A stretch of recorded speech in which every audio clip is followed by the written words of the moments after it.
नहीं नामुमकिन है, हम वो उजाला हैं जिसको दबाना मुश्किल ही नहीं नामुमकिन है, वो दबाए नहीं जा सकते। लेकिन हमें खतरा किससे है? हमें खतरा है अपने गद्दारों से। हमें दुश्मनों से खतरा नहीं है, क्योंकि हम दुश्मन से लड़ने के लिए तैयार किए गए। हमारी खुशकिस्मती है कि हमें दुश्मन से लड़ने का मौका मिले। लेकिन हमें दुख किस बात का है कि हमारे गद्दार जो हमारे साथ गद्दारी करते हैं, उनकी वजह से हमें मुँह खानी पड़ती है। तो इस बात पे मैं कहना चाहता हूँ कि सांप पास तीनों के जब तक न मारे जाएंगे, हौसला कितना भी हो, हम जंग हारे जाएंगे और देश के तो दुश्मनों से फिर करेंगे फैसले। पहले घर के जाहिलों के सर उतारे जाएंगे, पहले घर के जाहिलों के सर उतारे जाएंगे। अगर मेरी बात सही हो तो आपकी तालियां बजें कि ये भी हुआ, चलिए कोई बात नहीं, हम हर चीज़ पर राजी रहते हैं कि ठीक है हमने वो किया।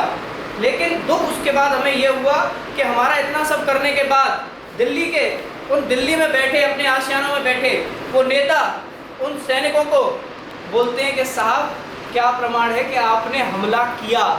अरे उनसे पूछिए कि क्या उन्हें पता है उनके घर के बाहर चलने वाले नल में से पानी निकल रहा है या नहीं। तो सेना से पूछते हैं कि आप प्रमाण दीजिए आपने क्या किया।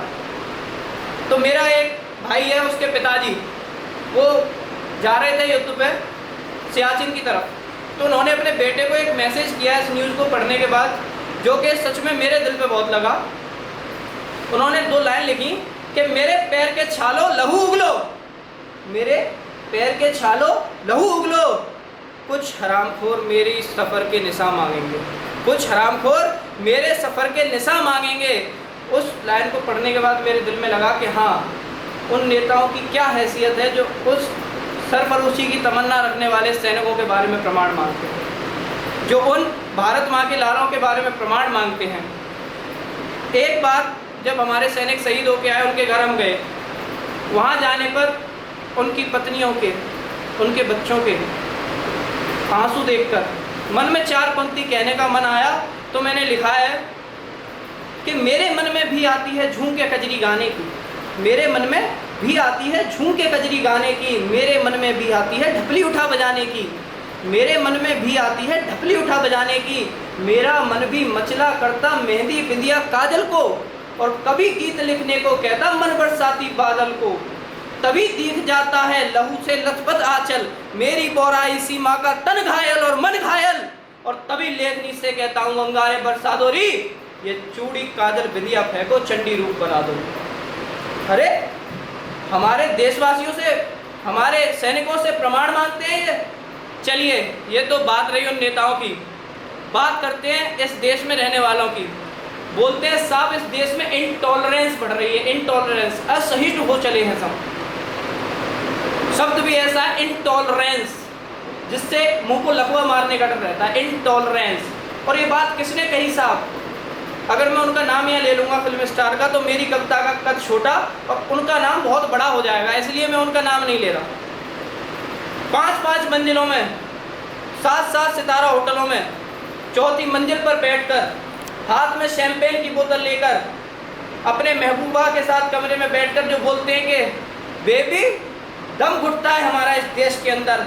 उन गद्दारों से मैं ये पूछना चाहता हूँ कि क्या दम नहीं घुटा होगा उस 35 फुट नीचे हरमन थप्पा का, जो दम घुटता है उनका इस देश के अंदर?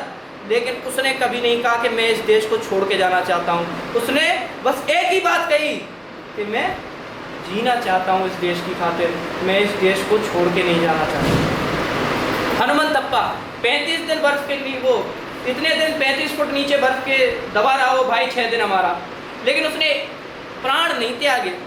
एक दिन के लिए उसे मेडिकल हॉस्पिटल में लाया गया, उसने प्राण त्याग दिए। मैंने अपनी भावनाओं को लिंक करके देखा कि आखिर इतना विश्वसनीय सैनिक हमारा, जो 6 दिन जहां हम 1 मिनट सांस नहीं रोक सकने में अपने प्राण अपने नौछावर करने की स्थिति हो जाती है, वो 35 फुट बर्फ के नीचे 6 दिन कैसे दबा रहा? और चलिए रहा तो उसने इतनी हिम्मत करने के बाद वो भाई हमारा क्यों शहादत को प्राप्त हुआ? तो मेरे दिमाग में एक बात आई। उस समय J&K में कुछ छात्र हिंदुस्तान मुर्दाबाद पाकिस्तान जिंदाबाद के नारे लगा रहे थे। तो मैंने उस बात को लिंक किया और आप सबके आगे अपनी भावनाओं को रखा। अगर सही हो तो मेरी बात का समर्थन करें और जितना हो सके उतना मेरी बात में आप शामिल हों कि वो बर्फ की घाटी में आंसू बो गया होगा, कि वो बर्फ की घाटी में आंसू बो गया होगा, सितारा टूट कर अंबर में कब का खो गया होगा, सितारा टूट कर अंबर में कब का खो गया होगा। वो जीना चाहता होगा आज भी देश की खातिर, वो जीना चाहता होगा आज भी देश की खातिर, मगर गद्दारों को देखा तो कब का सो गया होगा।